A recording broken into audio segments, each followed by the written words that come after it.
You think silence makes you invisible. You believe withholding words will erase your presence from his mind. But the truth is the opposite. Silence makes you unforgettable. What disappears from sight grows sharper in memory, and what vanishes from his world becomes the very ghost that haunts his nights. So tell me, have you ever wondered why a man can ignore your presence, yet crumble beneath your absence? Feel this shadow stirring in your own unspoken choices. The power you feared losing was never in your voice. It was in the silence that your voice left behind. In the labyrinth of male desire, obsession is not born from abundance. It is forged in scarcity. Men are not enslaved by what is readily given. They are bound by what is withheld. His psyche, ruled by hunger and projection, cannot tolerate the void your silence creates. Where there was once certainty, there is now a question.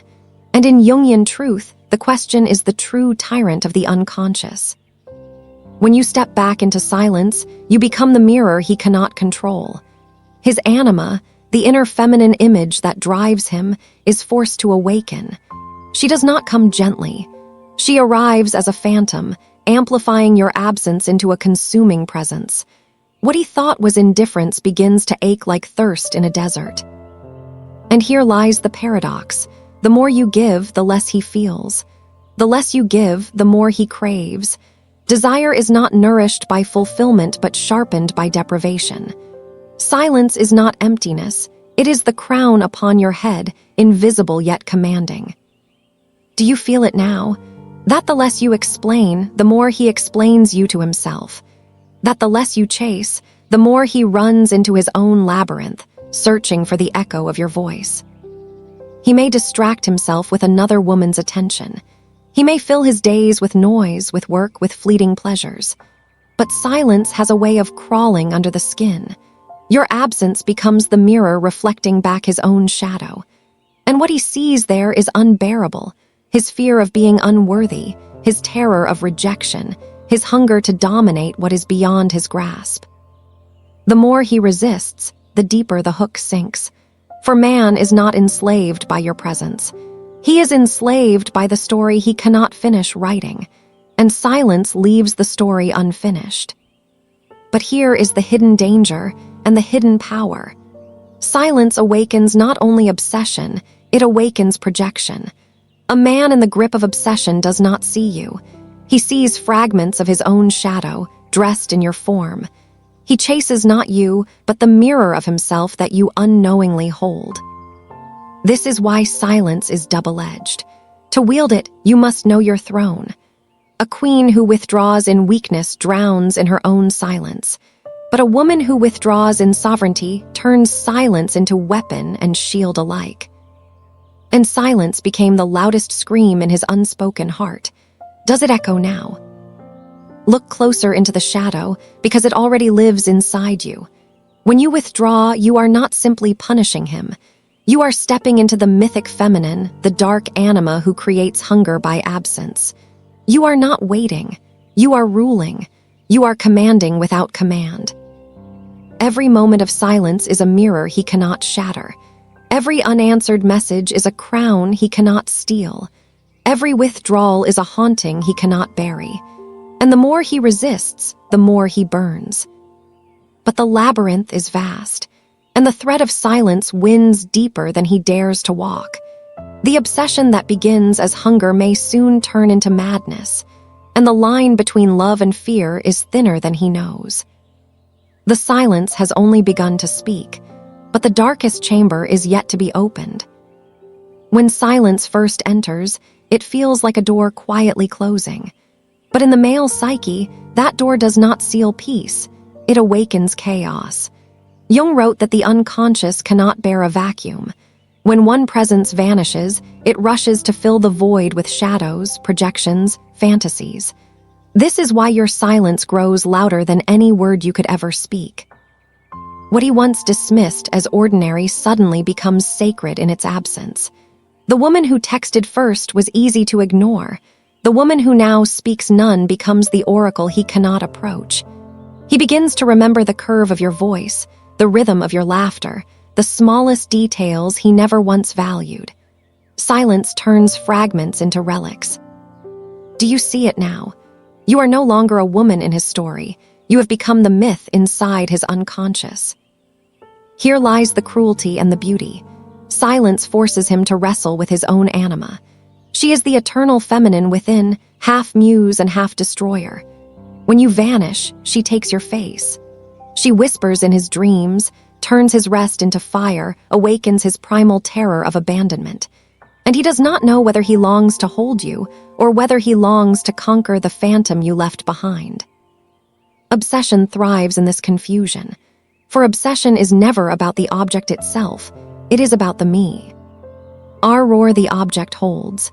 He thinks he craves you, but what he truly craves is the part of himself he has never faced, now dressed in your silence. This is why silence creates far more fear than rejection.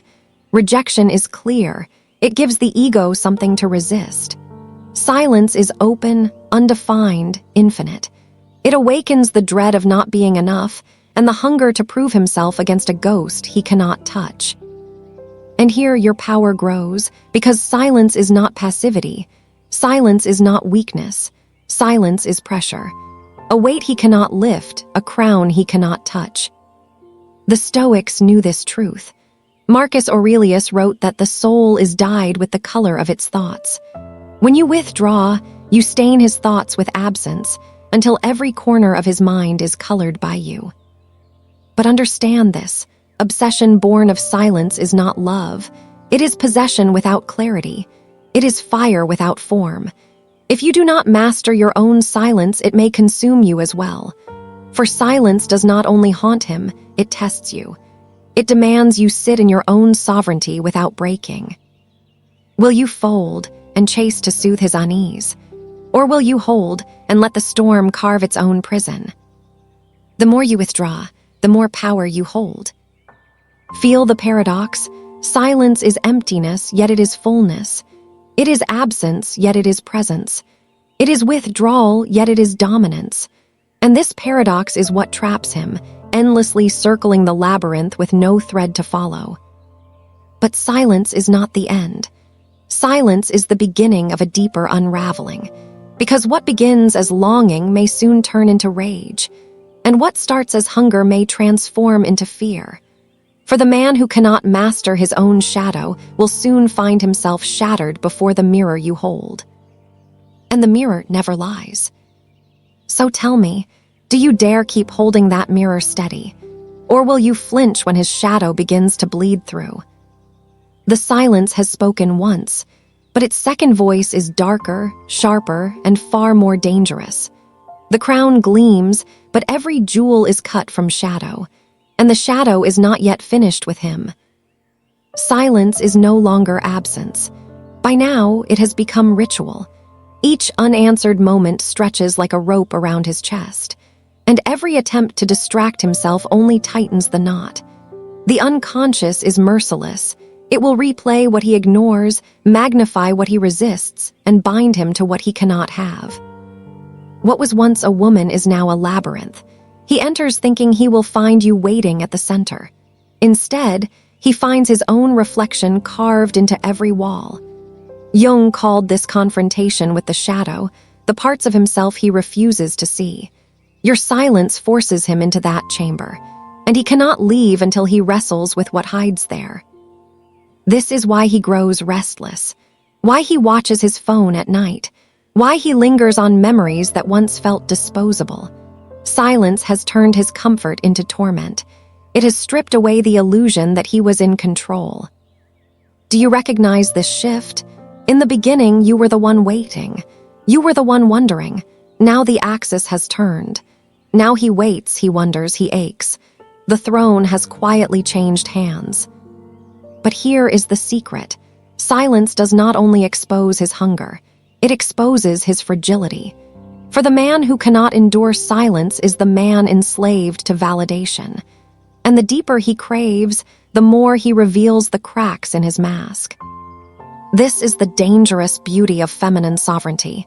You need not accuse, you need not plead. By doing nothing, you reveal everything. And yet, do not mistake his obsession for devotion. Obsession is a storm, devotion is a mountain. One consumes in fire, the other endures in stillness. A storm may flood the valley, but it leaves nothing standing once it passes.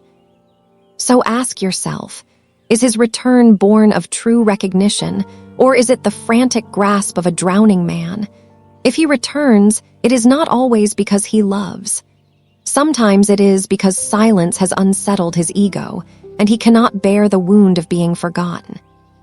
The more he feels unseen, the more he demands to be seen. But every demand is weakness exposed. Every restless thought is a confession he cannot hide. And you, if you hold steady, become the mirror that teaches him what his words could never reach. But mirrors cut both ways. Silence also tests you. It whispers temptations in the dark. It tempts you to break, to speak, to fill the void with noise, because silence is not easy. Silence burns.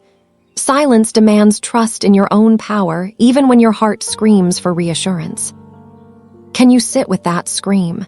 Can you let the silence breathe, even when it suffocates him? For the woman who masters silence is no longer bound by the games of men. She becomes untouchable, not because she resists love, but because she refuses chains. And silence held long enough does not merely create obsession. It creates revelation. He will either face his shadow or flee it. He will either rise to meet you or collapse under the weight of himself. The mirror is still before him, but mirrors have a way of cracking. And once they crack, the reflection no longer returns what he expects. The silence is not done. It is only sharpening its edge, and the edge will cut deeper than he ever imagined. There comes a moment when silence ceases to feel like absence and begins to feel like judgment. For the man circling in obsession, every unanswered hour becomes a verdict against his worth. He does not say it aloud, but inside he feels stripped, exposed, condemned. This is the paradox he cannot escape. Your silence does not tell him who you are, it tells him who he is. And that is unbearable. Jung wrote that the shadow is everything the ego refuses to admit about itself. Silence forces him into confrontation with this shadow. When you say nothing, the unconscious says everything. Every insecurity he once hid, every doubt he buried, every fear of abandonment he denied, all come crawling back through the crack your absence has opened. That is why obsession deepens, why rage sometimes grows alongside desire. For in the void of silence, he is both enthralled and humiliated. He longs for your return, but he resents the power you hold. He tells himself he does not care, yet every unanswered thought binds him tighter. Do you see it now? Silence is not only a crown upon your head, it is a labyrinth around his soul. But remember, power is dangerous if held unconsciously. The woman who wields silence as punishment becomes ensnared in her own game. She waits for him to break, forgetting that true sovereignty is not measured by his reaction, but by her freedom from needing it. This is the razor's edge. Silence used in shadow becomes manipulation. Silence used in sovereignty becomes liberation. One poisons, the other purifies. Which are you wielding? If you hold silence only to provoke obsession, you are still chained to his response. But if you hold silence to protect your own essence, to guard your energy, to walk with dignity, you are free. Understand this, his deepest obsession is not with you. It is with what you awaken in him. You are the mirror, the labyrinth, the crown, but the fire consuming him is his own shadow set ablaze. And so he oscillates, between yearning and resentment, between longing to chase and wanting to destroy. Obsession is not peace. It is war. And every war reveals the weakness of the fighter who cannot retreat. The Stoics knew this lesson well. Epictetus wrote that it is not what happens to you, but how you respond that matters. Silence tests him because it strips away his response. He cannot provoke, cannot win, cannot force. He is left alone with himself, and that is the battlefield he fears most. Meanwhile, you stand still.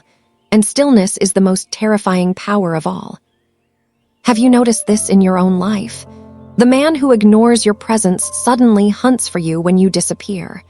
The man who once held the upper hand now loses it the moment you step away.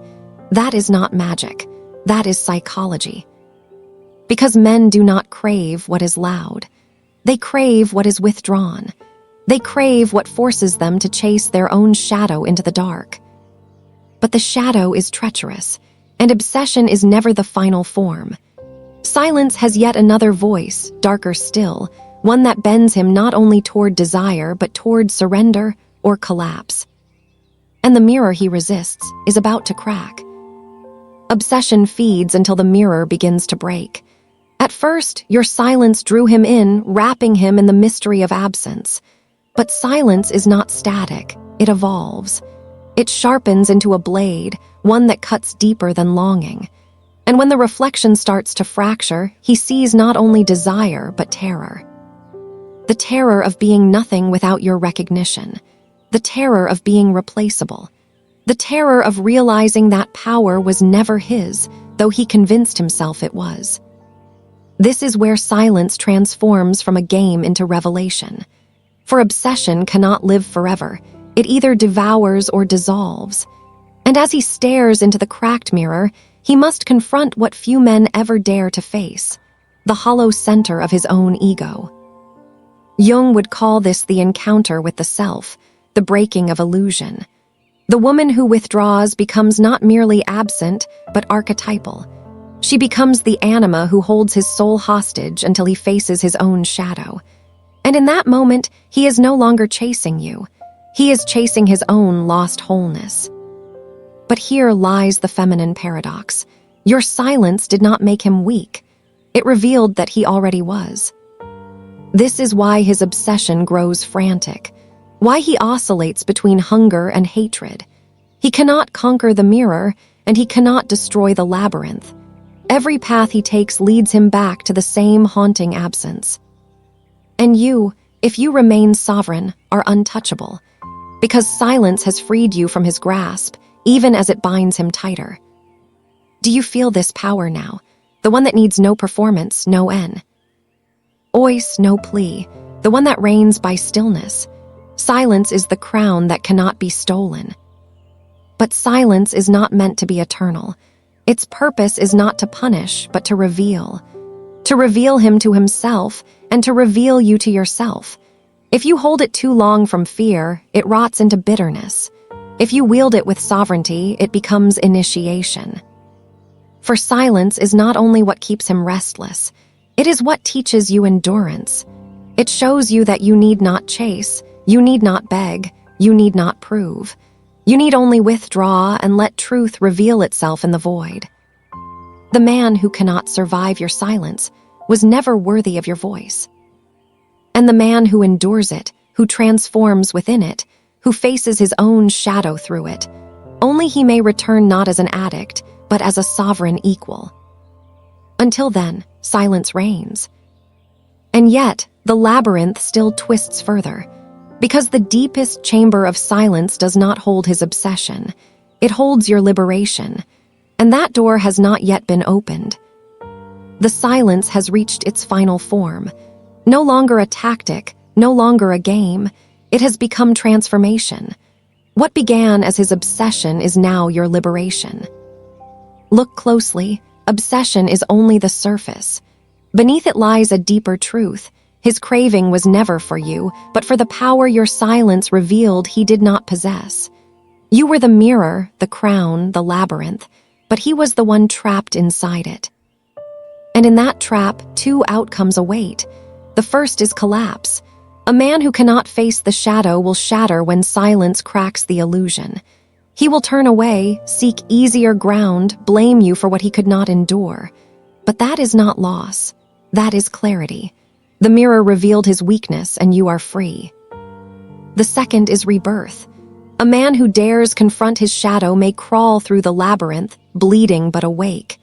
He may return not obsessed but transformed, not demanding but sovereign. Only such a man can meet you without chains. Only such a man can stand before silence without trembling. And you, through this path, discover the essence of sovereignty. Silence was never about him. It was always about you, about your power to withdraw without fear, about your ability to sit in the storm without reaching for noise, about the truth that your worth is not proven by his pursuit, but by your stillness in the face of his absence. The mirror has cracked, but its lesson remains. You no longer seek validation in his chase. You no longer tremble when he withholds. For you have seen that silence is not emptiness, it is command. Not punishment, it is protection. Not weakness, it is the throne upon which you sit. The Stoics knew this freedom.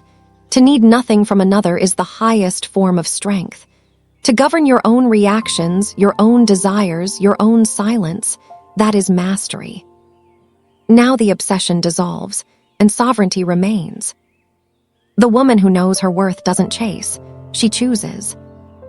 And so the final question echoes back to you. Now, step into your power or remain in the dark.